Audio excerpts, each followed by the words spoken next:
Every day there is a forgetting, and every moment there is the possibility of remembering.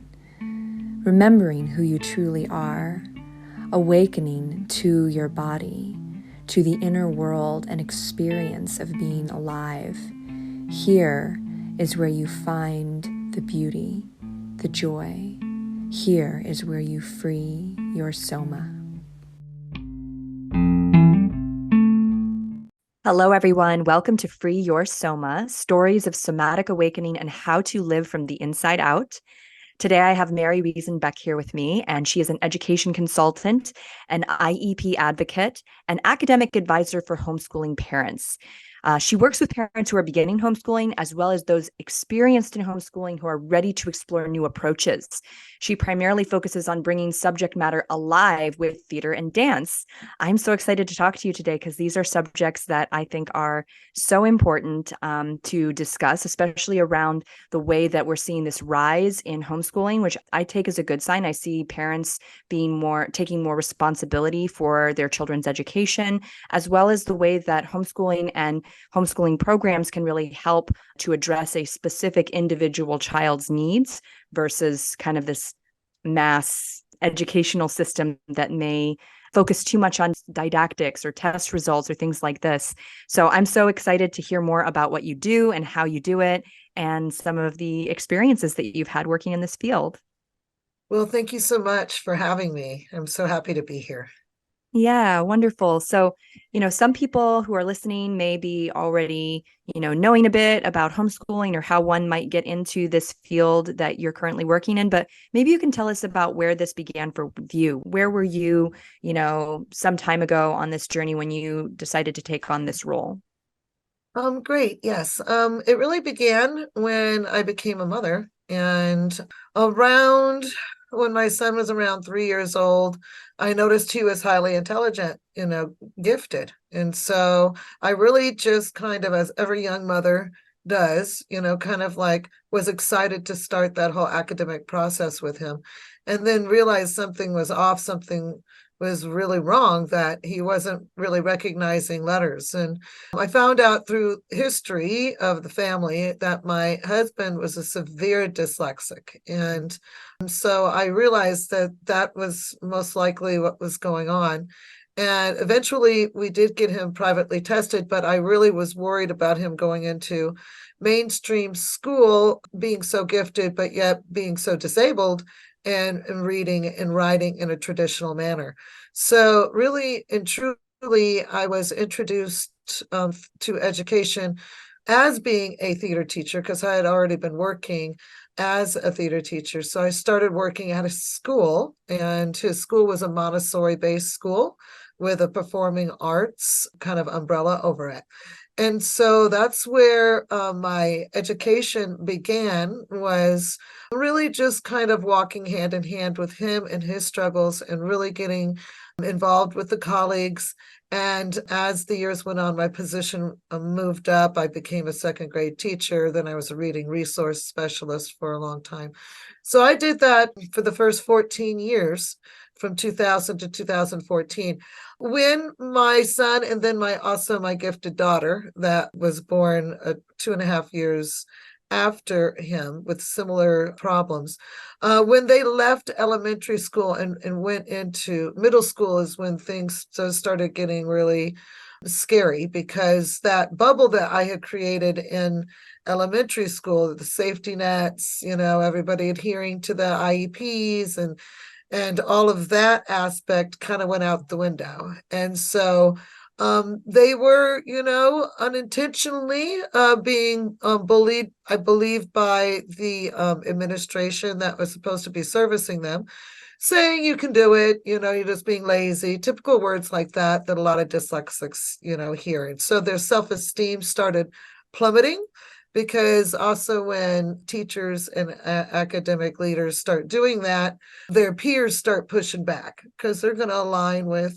the teachers. So they started losing peers that they had their whole life, even some of them. And so I just saw the self-esteem plummeting. So that I had to step in right away, and as a mom, we have dabbled in homeschooling on and off as they were younger because of their dyslexia. So I was trying to kind of dance with different methods of teaching. But at this point, when they landed in high school, we jumped in feet first.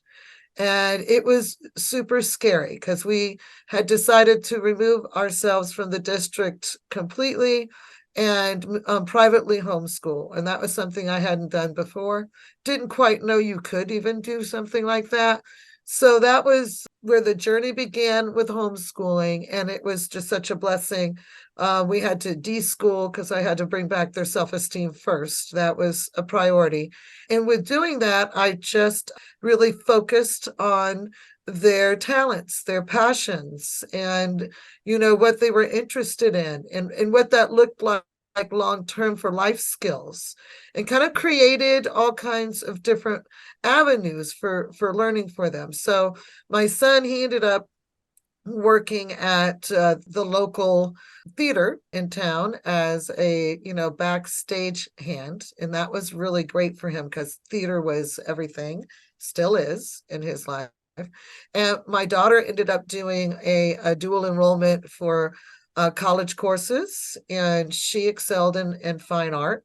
So we just kept going in that direction, and she ended up kind of doing billboards and different advertising and marketing things in high school for the college shows that were going on. So all of these other experiences that they would have never had in a traditional classroom, no matter, even though the school we were at was still unconventional because it was theater based.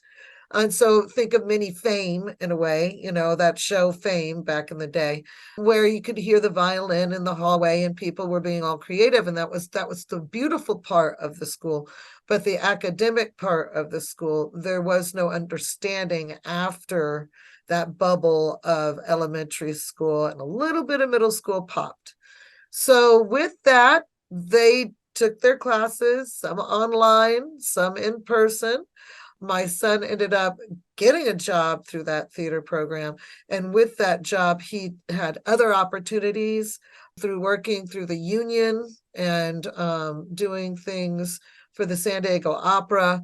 So expanded from there. Then when it was time to graduate for both of them, they graduated in a traditional manner, and they both got into the colleges of their choices. And these were very elite colleges. My son went to a top theater college in LA, and my daughter went to a top fine arts college, but also had every different facet of art as well. And Laguna Beach, and they both, graduated, and now they are full functioning adults. One lives in Wisconsin, another one lives in Tennessee. And so they're very successful. And I do really believe that even though we had a good beginning, that rocky middle, if I would have continued going down the path, because society says that's the only way that you can get an education, I might have been they might have been on a whole different path, because the self-esteem really did plummet. And that is something that with all parents that I talk to them about, that's the number one thing we focus on. And then we build the foundation from there. Yes, I absolutely agree that if you don't have confidence, like confidence in yourself and in your abilities, that's, it's a big part of what it means to be successful and what it means to like be functioning in the world, especially professionally, is that carrying a certain confidence in yourself to be able to know what you know and do the tasks or do the things that will take you in the direction that you desire to go. And, what I love about your story is that it sounds like when you got that feedback, or when they were getting that feedback from the school that said, oh, you're just not trying hard enough, the problem is, that you have some kind of, the problem is you and you're just being lazy. It was like you really quickly just close that down. Like you knew what you knew, and you didn't let them tell you how your kids are. And that confidence that you had in your children and in their intelligence and in their abilities, I think that's really amazing, because sometimes, if parents are just not as connected to what's going on with their children, they might miss that.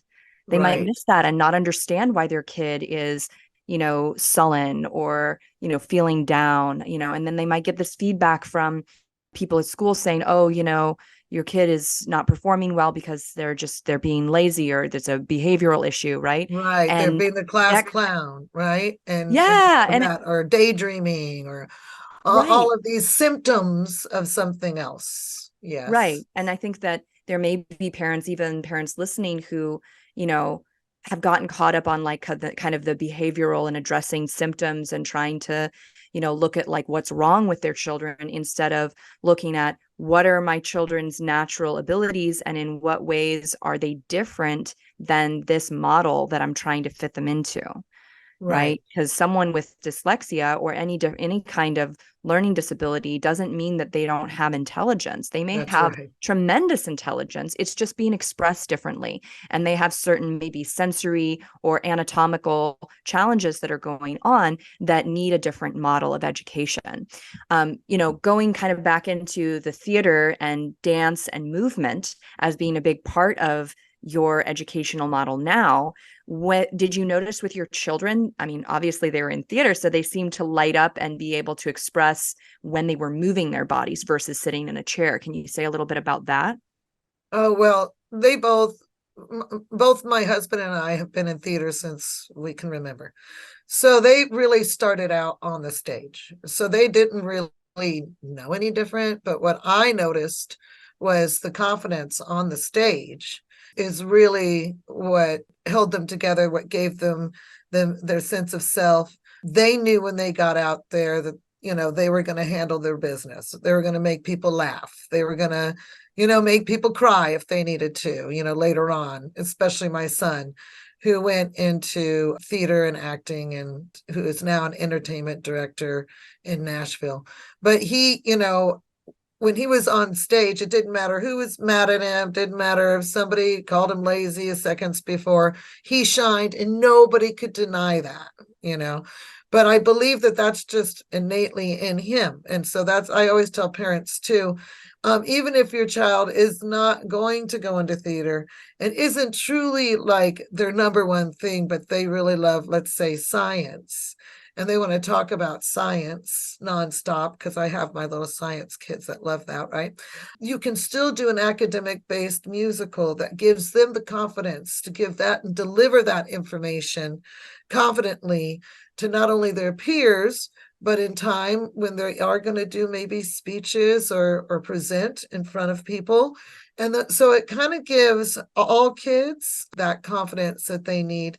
No matter if theater is, down on the list of what they want to do, and it isn't so far up the list like what my son wanted to do, but both children are going to benefit from learning in that aspect because it puts them both on the same foundation and where they can work together as a team and find those answers together that they come up with, and I believe in improvisation and stuff like that. So the questions that come up and the way you can really dive deep in the information is something that I truly am passionate and believe in.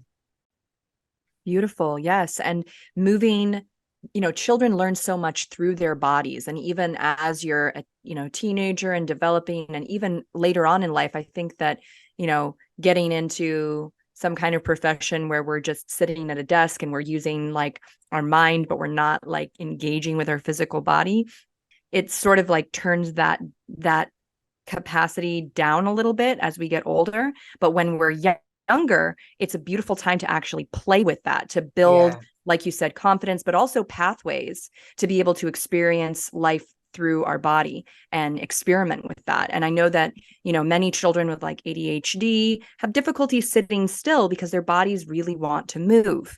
And so I think that it's a brilliant way. I can imagine this being really lovely for, children who are very creative, very smart, but don't do well sitting in a chair, focusing for long periods of time, to be able to have them get up and move their bodies, do some kind of improvisational work, and apply the knowledge base to something active like a play or a presentation, right? 100%.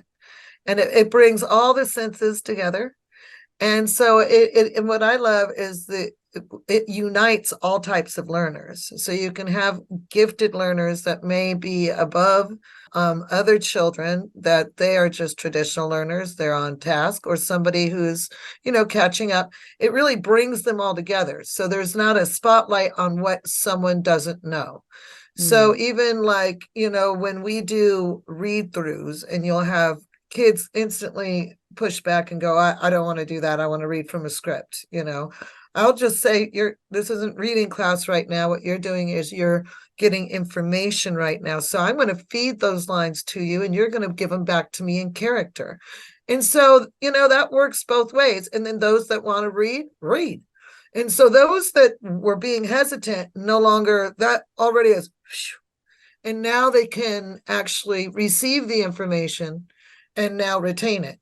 And then all those children work together for the singing and the dancing and collaborating, and they're all learning at their own pace.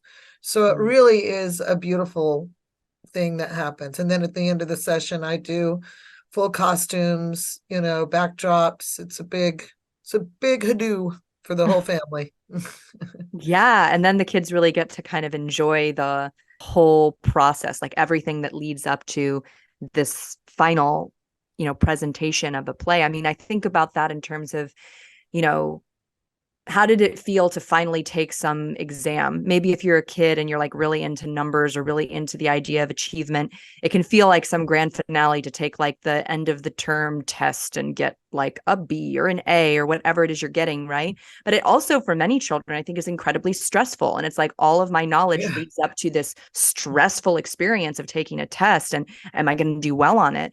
Versus what you're describing is like all of what we've been practicing and all of what we've been gathering and the knowledge that we've been applying. It gets to be this like really great celebration of something super cool that we all did together. And that's a lot different kind of like result experience of like completing something, a result, right? Than sitting there and taking an end of the year test. Oh, 100%. And like, I had a few nervous nillies, you always do, and especially if this is their first time, doing anything like this. And the fact that the whole class is doing it together is exactly what you were talking about. When you have a test, you take the test, then the test is passed out, and then those children that did poorly are pointed out, and the ones that did great are celebrated. With this, it's the end of the session. Everyone has learned everything they're learning at their own pace. Everyone is celebrated through that, and they all jump for joy, and they will never forget the experience of science or whatever or history. Or I have had adult children that I have worked with from the time they were really little come to me and say that they're teaching the kids certain songs, certain movements for, different exams, just because they have never forgotten the information. And that stuff does, when you are learning it through song and movement at the same time, then you're throwing in dialogue, it sticks, it lands, and it really doesn't matter what spectrum of learner you are at that point. Something's going to stick. Right. I mean, immediately what I'm thinking is just the way that, if we are trying to memorize some information, like, right, the ABCs, right? We have that ABC song, and what it does is it lights up different parts of our brain, and play and creativity and like, anything that you can kind of have a little bit of fun while you're doing it is going to light up certain parts of your brain, including like the reward centers of your brain, that feel happiness and feel joy, even just a tiny little, drop of that in an academic lesson is going to stick it a little deeper into your body, into your memory, as you're saying, than something really dry where we're just trying to repeat a thing over and over until we remember it. I think that's a really beautiful way to get more of our brain to recall something, have more literal pathways to that thing, to remember it and to recall it. The other thing here that you're describing is that you're inviting children to experience being in collaboration with one another and cooperation with one another instead of competition, which is kind of what the general, public school system sort of does. I mean, they call it, healthy competition, and maybe there is such a thing. But at the same time, if that's the rule, instead of like, the rule being we cooperate and we collaborate together and we see each other, as equal parts in a bigger picture, that's a totally different mindset that you're inviting children to experience in this kind of setting, right? Right, absolutely. There's healthy competition in the world. I mean, there's going to be moments where you're not going to be winning all the time. But when it comes to learning, you want to retain all that information. So to make it a competition tells a child that isn't memorizing well, or if they've got stress anxiety, or whatever is going on, there's millions of things that could be going on. You're telling that child that learning is something bad. I don't want to experience this anymore. I don't want to see Sally's A one more time. Okay. I don't want to talk to Sally at lunch right now because I'm feeling so poorly about myself because I can't get it together enough to focus long enough to memorize this. And then once you do memorize it, you're so happy it's over, you toss that information away. With this, it is a collaboration. Nobody stands out for what they don't know. Everybody's going to know exactly what they need to know for this to come together. And with that, everyone is celebrated and everyone feels good about themselves for the final product. And so learning becomes exciting. Learning now is fun. Now Sally and Susie can go run and practice their song about the 50 states. Instead of being like, oh, I know all my 50 states, I'll try to help you out. But remember, I got to take my own test here. You see what I'm saying? Mm-hmm. So it is a beautiful way of learning. Competition does have its place, but I don't think it should be within learning, because learning should be enjoyable, because we should be learning until the day we pass away to the next, frontier. Yeah, absolutely. Agreed. And, you make a great point. I think like the place of competition is like learning to, take a disappointment, learning to, lose gracefully. All that kind of stuff is important. And, in, say, for example, like the field of, sports education, sometimes we take that a little too far, right? Especially for children, where it's like Right. there's a lot of pressure on kids to perform and stuff. Right. But there's Right. like a healthy version of it, like a moderated, healthy version of it.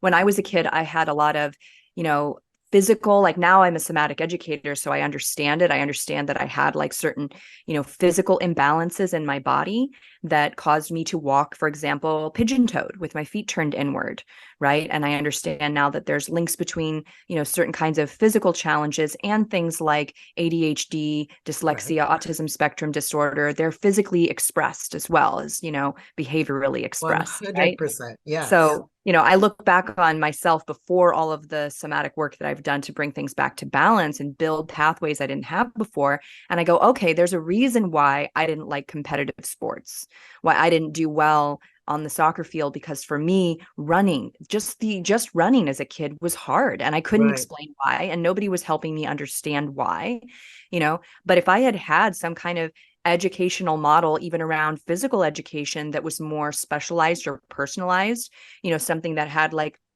very gentle kinds of, mobility exercises, and things like that. So those are always things that I'm curious about in terms of physical education, and, the way that that'll overlap with our, more traditional kinds of educational models. Like with the theater, you're guiding children through movement as well, and dance, how do you see that being beneficial for children who have sensory challenges or who have movement, challenges? What do you see happen when they start moving their bodies in a kind of free form, educational, playful model? Well, I can relate to you very much for myself as well. I was very, what they would call, clumsy as a kid. So I didn't have a lot of coordination, but I loved sports because everybody around me, I lived in Texas. So, if you didn't love sports, then something was wrong with you, and I wanted to play softball, and I just could never really, I just was never good enough. And then same with like gymnastics, everybody was, more limber than I could ever do and things like that. So I understand a child that's in gym class and everybody is flat to the floor. And I mean, I'm sitting there like this, because I couldn't bend my body that way. So for me, I encourage it, for kids that might have like what I know of as dyspraxia.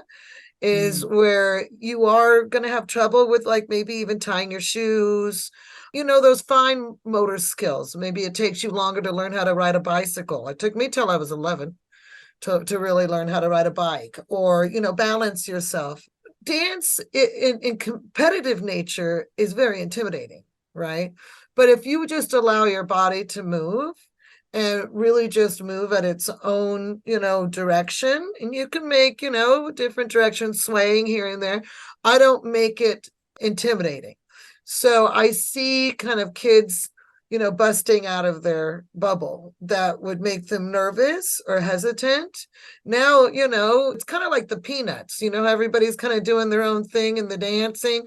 So I just kind of allow them to move their bodies and make sure that it's, correlating with whatever we're doing.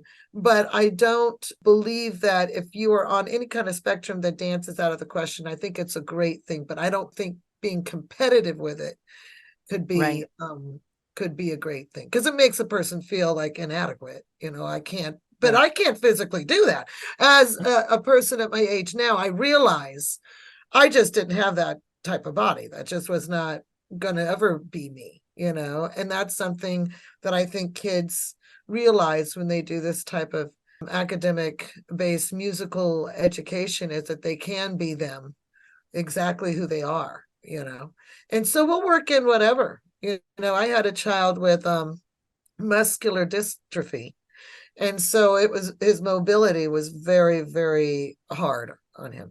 But he would get up there and he would just do exactly what he was able to do. And to be able to even sway back and forth and get that movement going and get that excitement going was something that was extremely beneficial.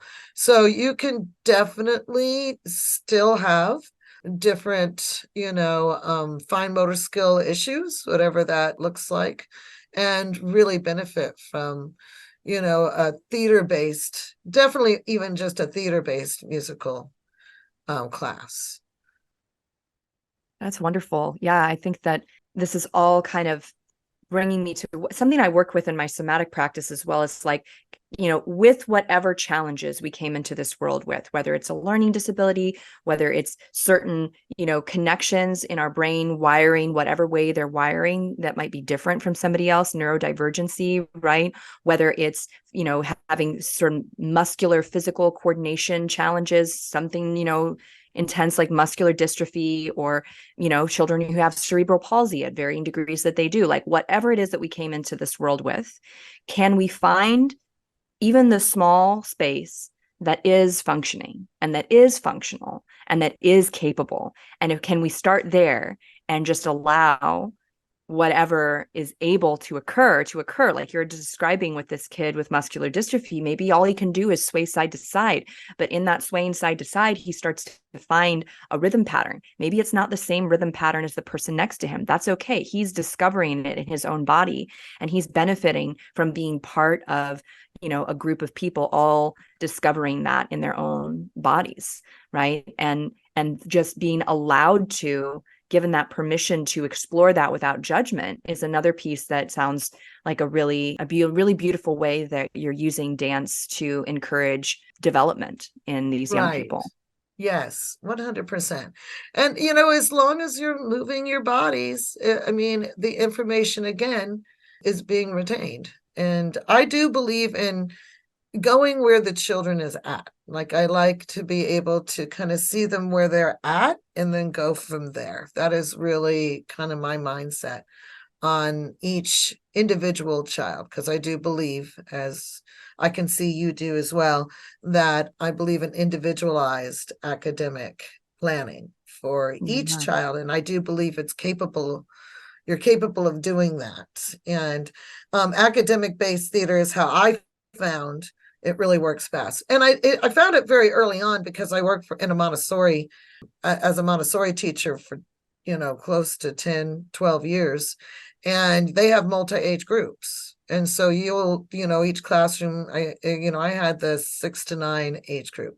So that's a big age group. And so to really kind of incorporate all of that and try to reach each level of maturity and also intellect, and to see where each child's at, theater, movement, dance, and to really just also lay on the play factor of dressing up as the characters, reenacting certain scenes from history and things like that really just kind of ties everybody together. No matter, like I said, no matter what spectrum I have autistic children in my classroom on different levels of autism, and they just really appreciate it. My ADHD children certainly do appreciate it. They really do get a lot out of it too. It's a fun way to teach. I really do enjoy it. And the homeschooling community loves it. Yeah, I bet.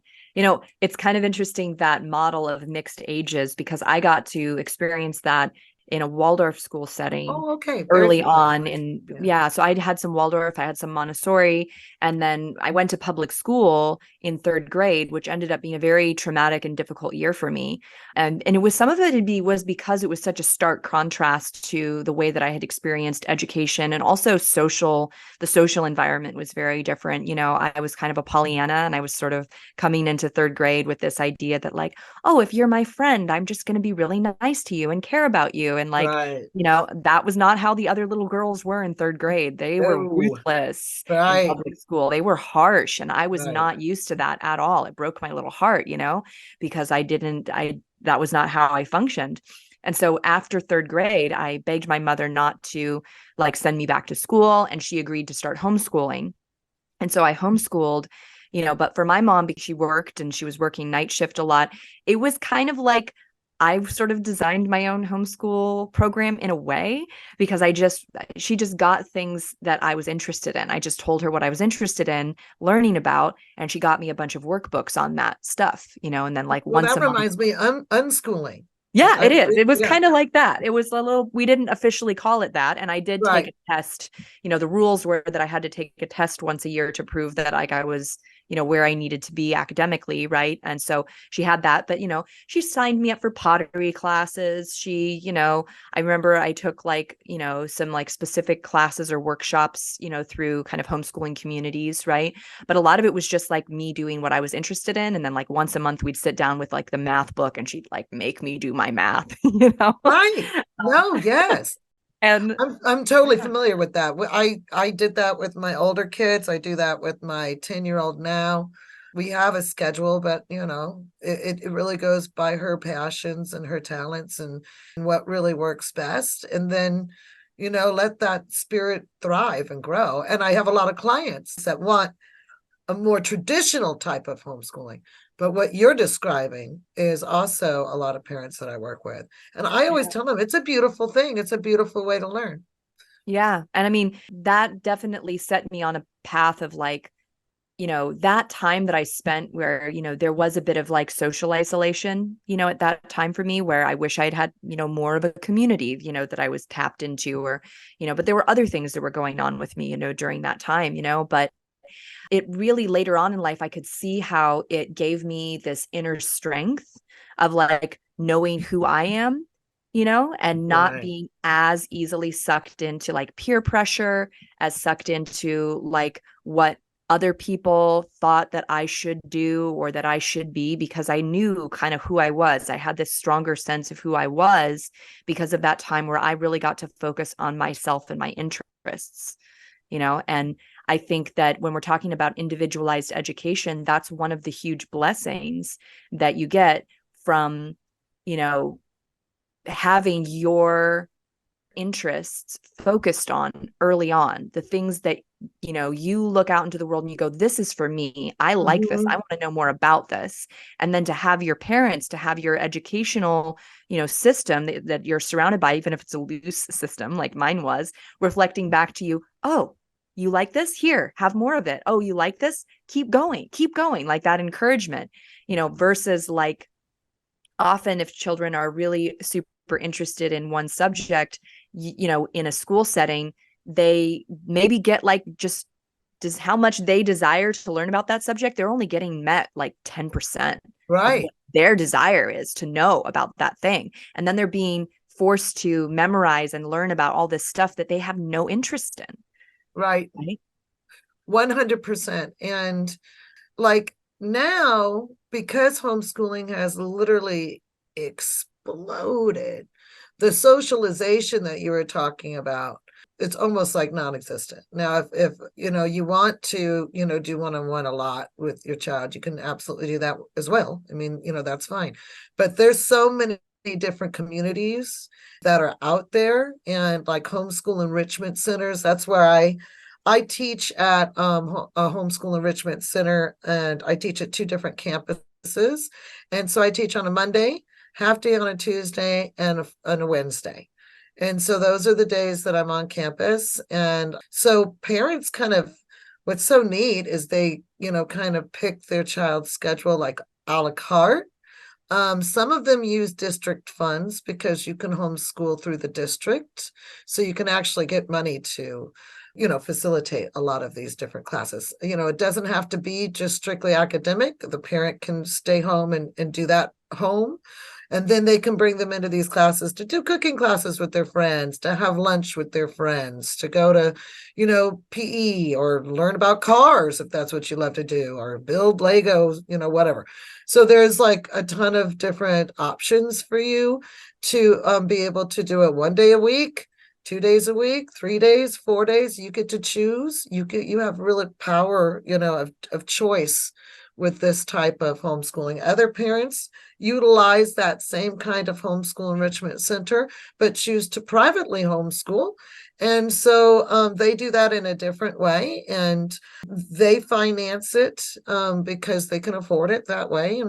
And so there's different avenues that you can take. You're not stuck doing one way or another.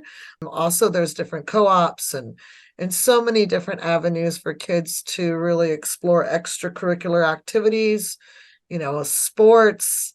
My kids, they had the prom, they went to Disneyland, they were in theater, they were in the choir, show choir and stuff like that. They had a full-blown graduation, all the bells and whistles. So, I mean, you can take homeschooling, and the beautiful part is right now that you can make it anything that works for your family, your child, and also that whole family unit. Take away the stress and put learning in the priority and the love of learning to be 100% the center of the journey. Yeah. I mean, it is definitely like what you're describing sounds like way more sophisticated and organized than like what I had growing up. I would have loved to have more of that, Sure. But, Me too, yeah. kind of going back to what you mentioned about the way that homeschooling has just exploded over the last couple of years, would you give your comments on like, why do you think that is? Why are people turning towards alternative education? Well, when I began, it was still kind of hush hush. People were doing it, but it was still kind of, something that, oh, that's weird. That's kind of odd. And the homeschooling community at that point in time, and that was 2013, I believe. 2013 is when I really went feet first into it. The community still was kind of hush hush about it. And the pushback was a socialization, and they'll never graduate from high school, because they'll never get into college and all of that jazz. And as it went forward, it started getting more and more acceptance, especially since the district embraced homeschooling through the different charters that are out there. So when parents realized that they could afford it, because a lot of times, those classes I'm talking about can cost a pretty penny. So to be able to utilize those funds, you started seeing a little bit more and more families kind of dropping in. And then COVID happened. Bam. And when COVID happened, the districts had no idea how to facilitate learning. And because they had done it, they'd been trained to do it the same way close to 200 years. You're supposed to be in a classroom, sit down, be lectured to, take the notes, learn it, and then come back and take the test. When they started putting it online and doing that same Charlie Brown wah, wah, wah, wah, wah, wah, kind of learning, the children shut off. Talk about not having socialization, talk about, not really being able to love learning, because, sometimes the teachers would have to be there. Then parents were in the background, not even meaning to be, but they were in the background, which meant that they were in the classroom. So they were listening to some of the things that they were learning about and how they were going about it, and different, people complain about Common Core or, whatever it was. We're shocked that the learning quality was so low. If this is what my kid's learning, I could do better than that. And then, the internet is right there. And so parents got on there and started to realize, look, it's legal in all 50 states. What they're experiencing right now through COVID is not homeschooling. That's crisis management. It has nothing to do with homeschooling at all. They were finding out, these homeschooling communities that were slowly through the years kind of making themselves, a bigger picture and a bigger foundation. They were like, wow, I can literally schedule even my work day, around this individualized aspect. So you got to take away the old the old description of what homeschooling used to look like. Your mother has you down in a basement, there's a swinging light bulb, whatever that looked like to people is gone, because now it is really in the 21st century, and the educational world has been knocked off their feet, because really and truly, people are leaving in droves, and they all have their own reasonings for it. There's different reasons on why maybe they're unhappy with what the district is telling the teachers to teach. Other avenues are the districts are so low they're so low with the academics, and the test scores that do come out are failing test scores. So what is the point, right? So they're not doing their job.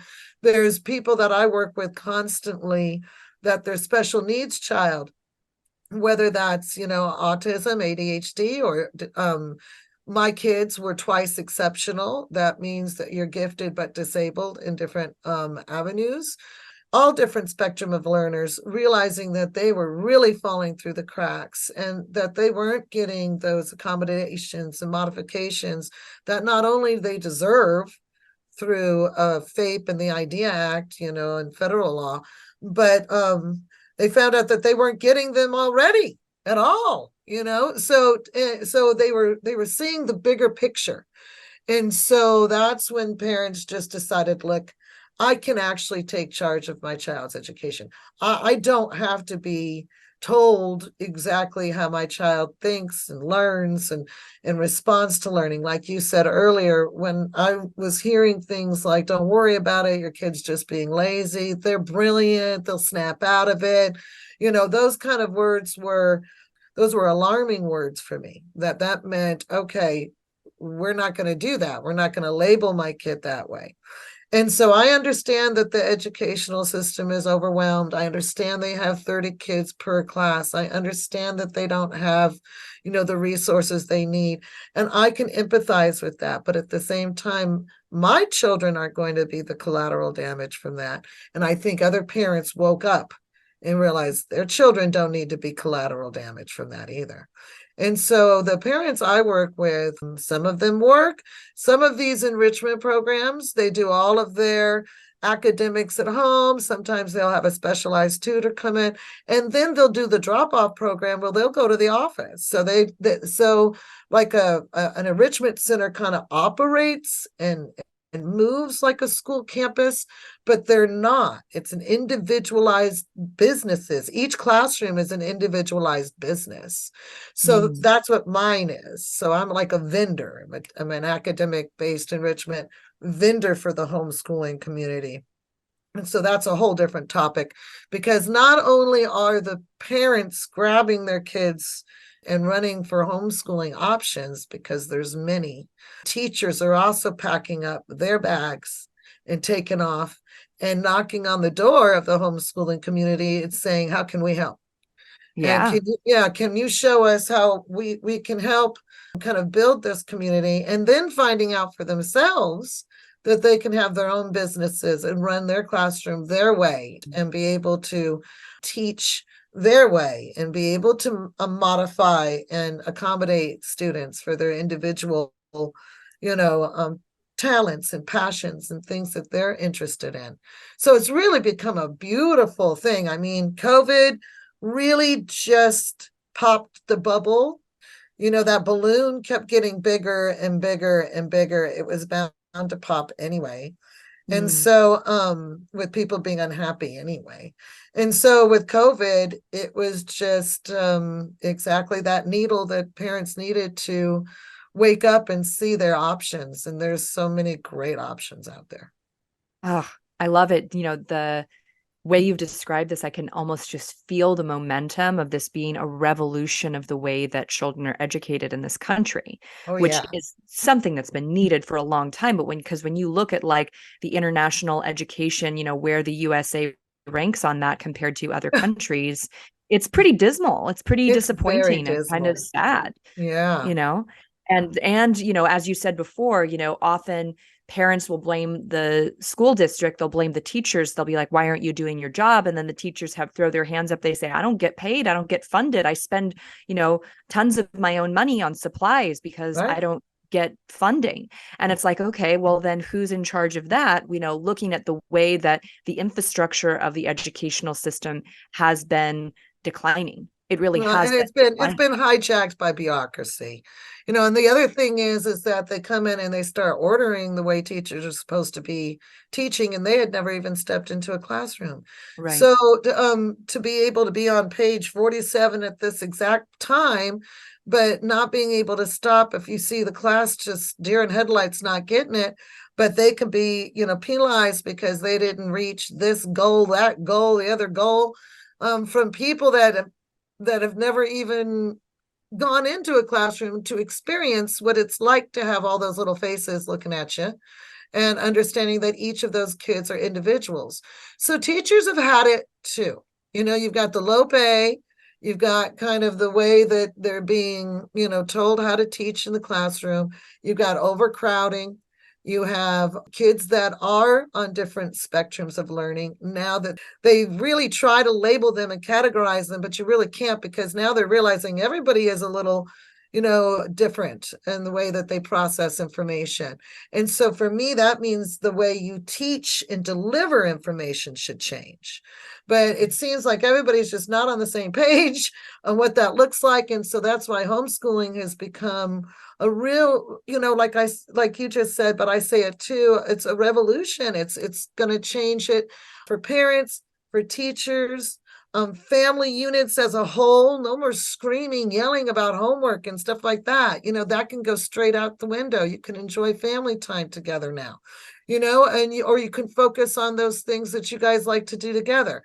And then same with the teachers. The teachers can have more control over what they're getting paid, what maybe they love to teach one subject, and they don't want to teach, all the subjects. Maybe they do it in a creative way that they have not been allowed to in the Mm. classroom because that wasn't on page 57 of their booklet of whatever they're supposed to be doing.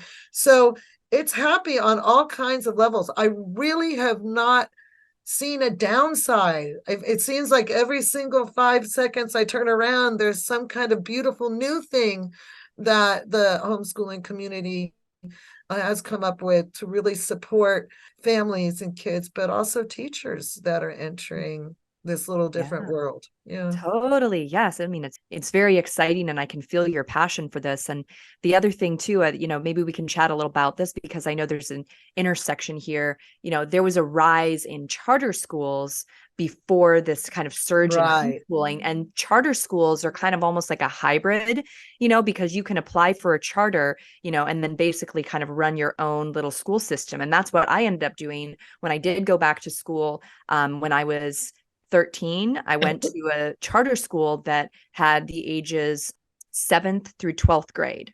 So I went in as a 7th grader, but because I was at where I was, they tested me, they found out where I was at. They allowed me to take high school classes. They allowed me to earn high Right. school credit, and I earned high school credit while I was in 7th grade. And then they said, you don't really have to go to 8th grade if you don't want to. Why don't you Right. take this test and we'll just put you in 9th grade next year?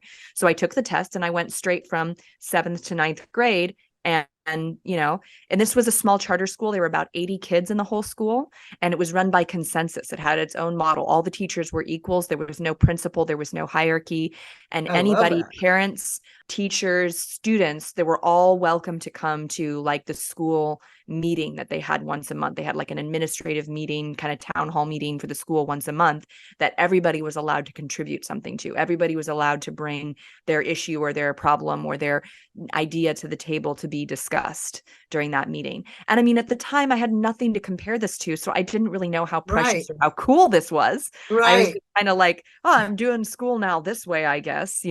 But now I can see that. I can see the value of that experience.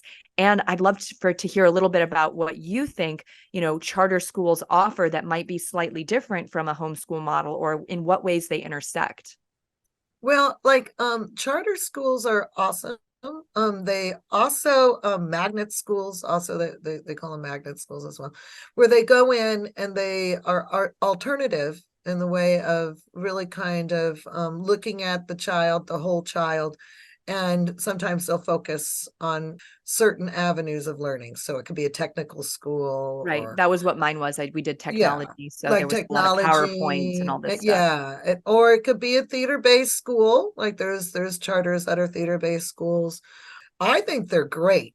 I think that they really help kids, and I love them. I actually, because I am about freedom of education, I do believe that, sometimes homeschooling could be overwhelming for somebody, and so these are also different opportunities for families to look into where children can thrive and move forward. And I do remember this was actually in between like 2013 when people were rumbling about homeschooling. It was getting a little noisier, but the charter schools were the ones that were really kind of popping up everywhere and coming in, and the magnet schools were coming in.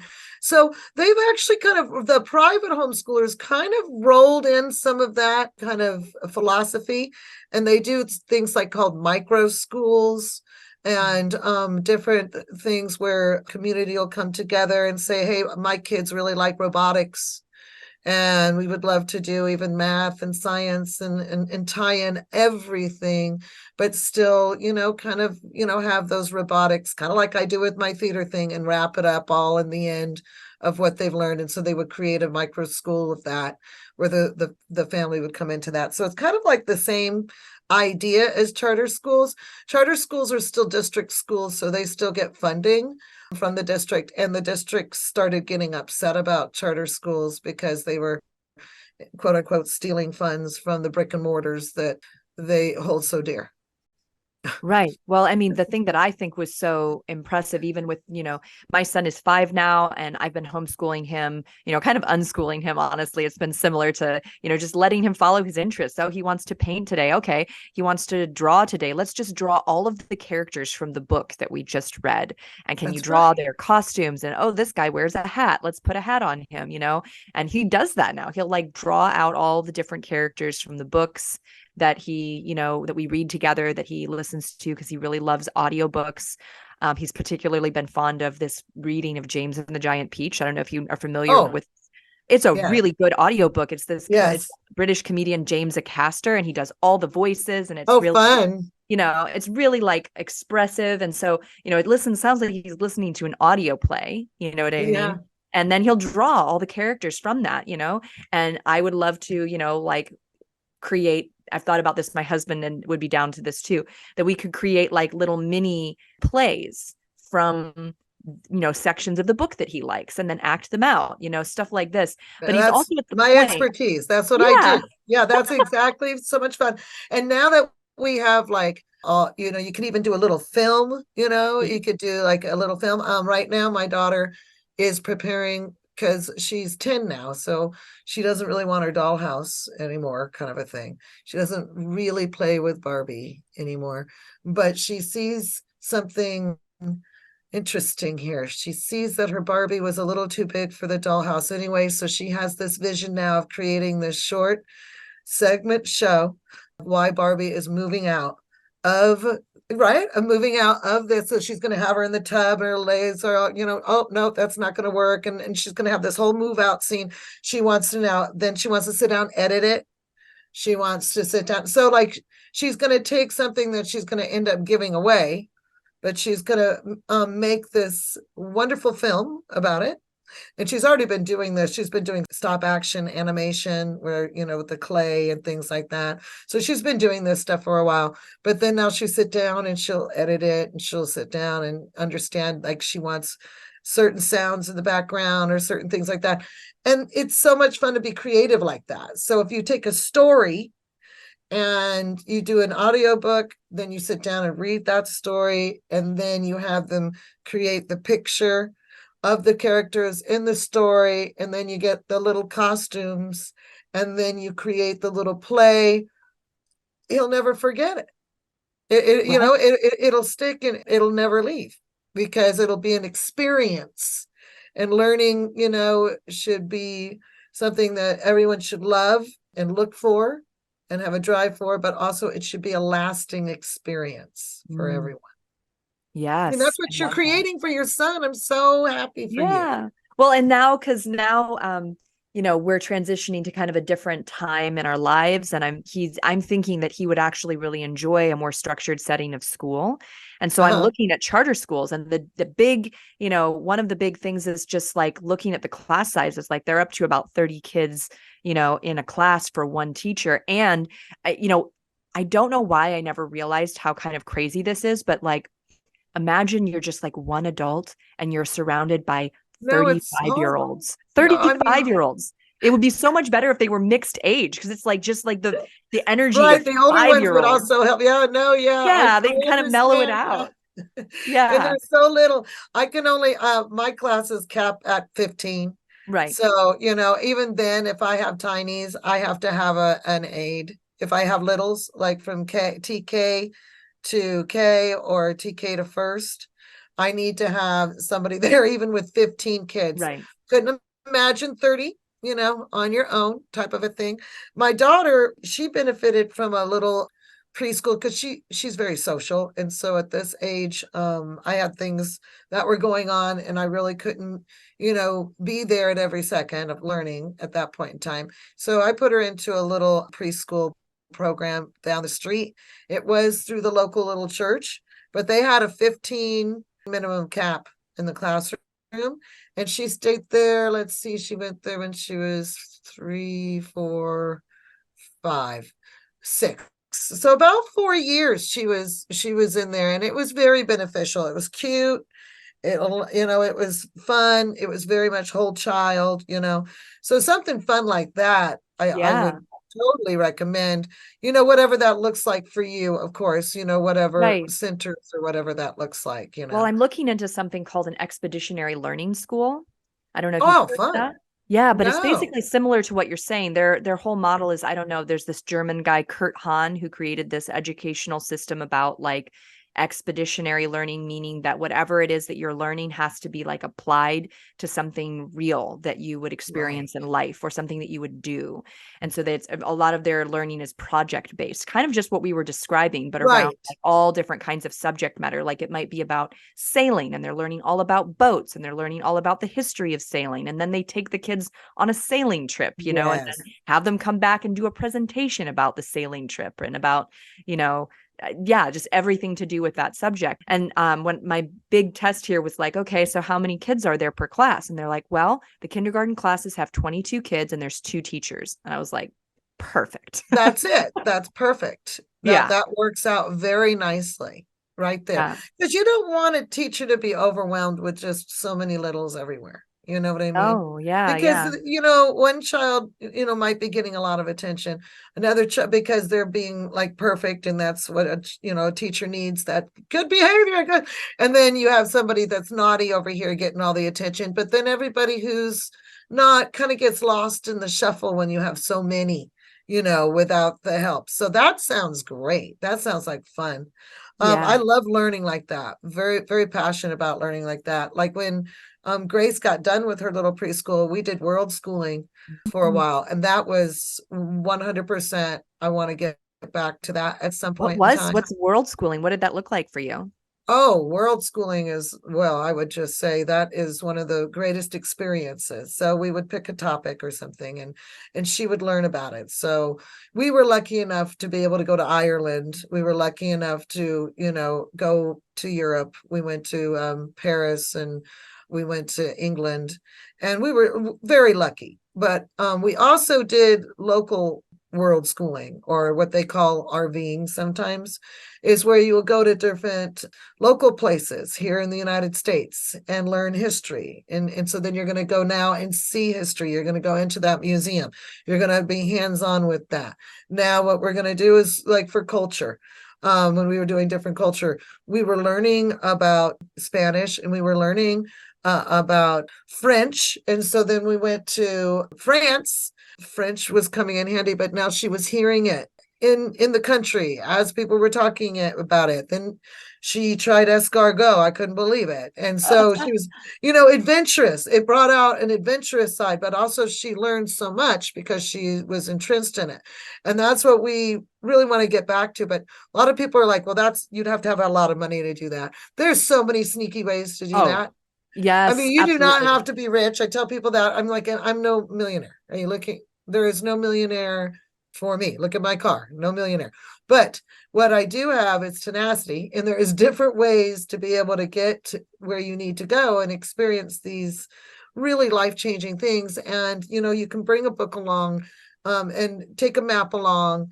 And, geography is huge, and being able to really even go into botany and when we were in Hawaii, the different plants and really, looking at also what's edible, what's not edible. Then it kind of goes into something else. So world schooling is so exciting, and you can do it locally. You can do it internationally. You can focus on language. You can focus on food. You can focus on different cultures. You can focus on math. Okay. Geometric shapes of buildings and things like that. So you can really tie it into everything. So like unschooling, but you're just traveling around and I really love that. experiencing it. Yeah. Talk about integrating learning into everyday life and into like the environments that you're in, because everywhere you go, there's something to discover and learn if You you're bet. looking for it. Right. And so I think that's a wonderful, wonderful approach. It definitely speaks to me. I spent my 20s traveling globally, and I agree with you. There are plenty of ways to travel that Yeah. don't have to be super expensive, So you especially understand. if as the adult, you're willing to step outside of your own comfort zone a little bit too, and stay in a hostel or stay somewhere that's not, like a 5-star hotel or whatever. That, and just kind of Oh, be it's confident, amazing. You you get do know? these house swaps. Yeah. It's amazing. And you get some amazing houses that you're just basically watching over. You might have some animals to take care of, you know, depending on what region you want to be in and what that looks like. There's so many different ways that you can manage that. So sometimes people do see that like, oh, I'm going to go to the Ritz, hotel everywhere. No, there's different avenues, but you can also do it in a comfortable, fun manner as well and not break the bank.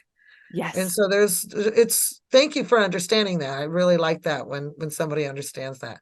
Oh, yeah. And Yeah, what I've appreciated so much in this conversation is just you have very much kind of that growth mindset, not only for the kids that you are working with, but also in your perspective on these things. It's a lot about exploring, discovering, and taking in the knowledge that's available and around us all the time. I can see that in like your creativity, and I'm sure a lot of that's grounded in your own practice as being in many ways like an artist in this world, in creating theater and opportunities for kids to learn in this embodied way. So I just really appreciate your candor. I appreciate your passion. Thank you so much for coming on the show oh, today. thank you. Thank you for Yeah. having me. It's been an absolute pleasure. Thank you. Yeah. Is there anything like, if someone has a question, or maybe they are some parent who's been working with their IEP and they're curious about asking you some questions or learning more from you about the way to handle something, right? Are you open to people reaching out to you with questions? 100%. Please do. Okay. Yes. You can reach me on my website, which is basically my name, maryresenbeck.com. I'm also on Facebook. I'm also on Instagram and Twitter under Mary Riesenbeck. You can find me there. I'm also an author of a book on Amazon, Take Charge of Your Child's Education. Mm. And you can find that on Amazon. It's a quick read. It's not Wuthering Heights, but it really kind of gives parents, a navigation tool to kind of get started on this journey and what the different opportunities are that they have. So there's many different ways to kind of look me up and reach out to me. Oh, I love that. Take charge of your child's education. Definitely look for that on Amazon if you've been kind of homeschool curious, or maybe you've been doing it, but you're like, there's got to be an easier way, or a way that functions better for me and my family, right? So anybody who's listening who's been on that path or curious about it, definitely check out that book, because Mary, obviously, as you've seen today, is a wonderful resource for all things alternative education. Thanks so much again for being on the show. And yeah, I look forward to hearing more about what you've been up to. Great. Thank you.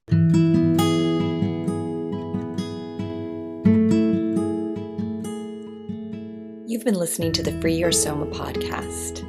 To find out more information about today's guest, check the show notes. And to find out more information about me, Amy Takaya, and the Radiance program, visit www.freeyoursoma.com.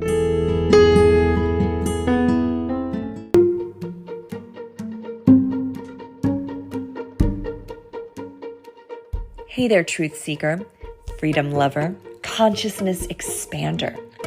You've been listening to the Free Your Soma podcast. I'm Amy Takaya, and I'd like to invite you on the somatic exploration of a lifetime. Join me for Revive, a 9-week somatic movement adventure.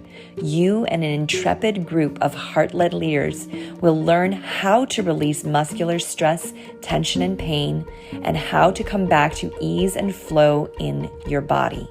What's more, this tension you've been holding in your back, your neck, your shoulders, this represents your untapped somatic potential. When these muscles lengthen out and relax, you will get to experience deeper body intelligence and wisdom throughout your life. Learn more about Revive at www.freeyoursoma.com.